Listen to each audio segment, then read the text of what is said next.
बिस्मिल्लाहिर्रहमानिर्रहीम। अस्सलाम वालेकुम दोस्तों, उम्मीद करता हूँ सब चाहने वाले खैरियत से होंगे। अल्लाह पाक से दुआ है कि अल्लाह पाक आपको और आपके घर वालों को हमेशा अपनी पनाह में रखे, आमीन सुमा आमीन। थाईलैंड 40,000 एक और मुनफरद सेट लेके हाजिर हुआ हूँ। इसमें देखना आप लोगों ने कि आपके पास कोई ऐसा टंडोला पड़ा हुआ है, टंडोला कह लें, आकरा कह लें, और टोटल इसमें से 5 टंडोले निकल रहे हैं। रूटीन सेट बहुत कमाल है, तो मैंने सोचा भाइयों के साथ शेयर करूं।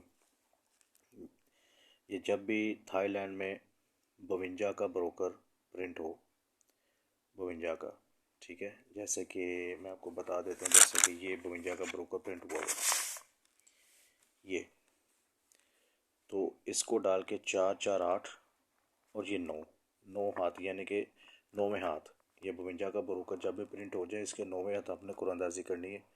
तो ये सेट, इसका अनुमान जो है वो ये है। ये सारे मैंने 52 के ब्रोकर लिखे हुए हैं, ये आप लोगों के सामने 4176 के ऊपर 52 का ब्रोकर खड़ा है और यहाँ पे हमने कुरानंदाजी करनी है, ठीक है। सबसे पहले 52 का ब्रोकर आता है तो 9वें हाथ में 61 5 का टंडोला प्रिंट होता है फर्स्ट में। फिर 52 आता है तो 52 7 का टंडोला फर्स्ट में प्रिंट होता है 9वें हाथ में। 52 आता है तो 20 5 का टंडोला, 52 आता है तो 0 54, फिर 52 आता है तो 11 0, 52 आता है 64 7। अब यहाँ पे हमने करना है। अब यहाँ पे देखें, यहाँ पे एक 0516 की सफ़े की फैमिली का, यानी कि उसकी फैमिली में से सफ़ा आ रहा है, ठीक है, 010516, ठीक है। तो यहाँ पे सफ़ा जो है वो हमारा 0516 का, यहाँ पे ये रूटीन कह रही है कि इसकी फैमिली में ही सफ़ा प्रिंट होगा फर्स्ट में।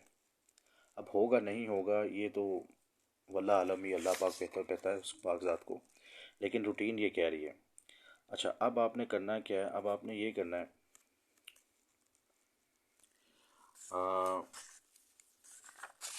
मिडल जो हमने इसका फ़र्क लेना है वो देख लें।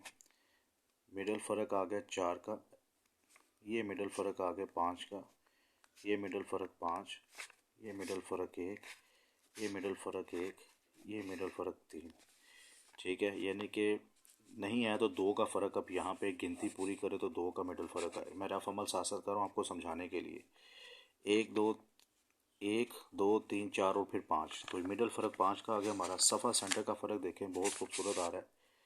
ये सफ़ा सेंटर का फ़र्क 1, सफ़ा सेंटर का फ़र्क 2, सफ़ा सेंटर का फ़र्क 3, सफ़ा सेंटर का फ़र्क 4, सफ़ा सेंटर का फ़र्क फिर 1 आ गया और फिर ये 1 आ गया। यानी कि डबल फिगर को हम काट दें, 1 2 3 4 और अब आए तो 5 का सफ़ा सेंटर का फ़र्क 5 आए, ठीक है।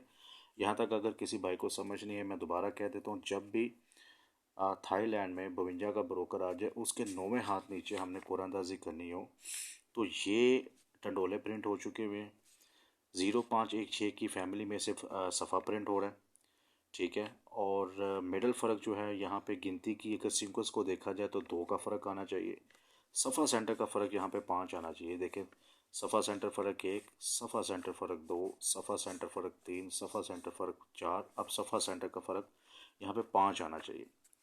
तो मिडल, ये मिडल फ़र्क के जो पड़े हुए हैं आंकड़े हैं, ये मिडल हैं इसके सामने। अगर अगर आप लोगों को मिडल फ़र्क ये बहुत पसंद है, तो अगर 0516 का सफ़ा आपको पसंद नहीं है, तो अगर आप चाहते हैं कि मिडल फ़र्क अगर ये 2 आ जाता है तो इसके साथ आप अपनी पसंद का सफ़ा लगा सकते हैं, ये आपकी चॉइस है। लेकिन रूटीन ये कह रही है कि 0516 में से सफ़ा यहाँ पर प्रिंट होकर जाना चाहिए। तो अगर 0516 में से सफ़ा प्रिंट होगा तो ये तो बहुत ज़्यादा टंडोले बच जाएंगे, क्योंकि सफ़े हमारे पास 4 हैं। तो 4 4 8 4 12 4 16, तो 4 सफ़े हों, 16 आंकड़े हों, तो कहाँ पे बात चली जाती है। तो इस वजह से यहाँ पे हम सफ़ा और सेंटर का जो फ़र्क 5 आ रहा है ना, इसको, इस फार्मूले को अप्लाई करेंगे। तो इस फार्मूले को जब अप्लाई करेंगे तो हमारे पास ये टंडोले निकलेंगे, ठीक है, ये टंडोले। तो इसमें 14 6 का टंडोला, ये देखें, सफ़ा सेंटर का फ़र्क 5, 52 0 का टंडोला, सफ़ा सेंटर का फ़र्क 5, 075 का टंडोला, सफ़ा सेंटर फ़र्क 5, 035 का टोला टंडोला, सफ़ा सेंटर फ़र्क 5, और 63 1 का टंडोला, सफ़ा सेंटर फ़र्क 5। तो यहाँ पे ये फर्स्ट की पोजीशन में ये हमारे पास टंडोले पड़े हुए हैं। इसमें 14 का आंकड़ा भी होगा, 52 का आंकड़ा, 07 का आंकड़ा, 03 का आंकड़ा और 63 का आंकड़ा। तो इसी तरह 14 6, 52 0, 075, 035 और 63 1। ठीक है, तो ये आप लोगों के लिए एक छोटा सा गिफ्ट था। मुझे अच्छा लगा, बेहतर लगा, मैंने सोचा भाइयों के लिए मैं शेयर कर दूं। बाकी लगना ना लगना नसीब की बात है, नसीब से बड़ा कोई खिलाड़ी नहीं है। अगर आप लोगों के पास इसमें से कोई आंकड़ा या टंडोला फर्स्ट या सेकंड के लिए है तो आप इनसे जो उनकी थाईलैंड की जो टिकट्स है, इनामी टिकट जो उनकी गवर्नमेंट को अलाउ किया हुआ है, आप यहाँ पे अगर आपका वहाँ पे कोई रिश्तेदार या कोई भी है, आप वहाँ पे अपने टिकट्स को परचेज करवा सकते हैं अगर आपका नाम निकल है। तो अगर आपका रिश्तेदार या दोस्त कोई ईमानदार है तो वो आपको इनाम की रकम भिजवा सकता है, ये मैं कह सकता हूँ। पर्ची जुआ खेलना जुर्म है, तो इससे ज़रा अवॉइड कीजिएगा। बाकी ये सारी किस्मत के खेल हैं, रूटीनें चलती हैं, बनती हैं, टूटती हैं, ये फार्मूले हैं। लगना ना लगना नसीब की बात है। ठीक है जी, अपना बहुत ज़्यादा ख्याल रखिएगा। अल्लाह हाफिज़।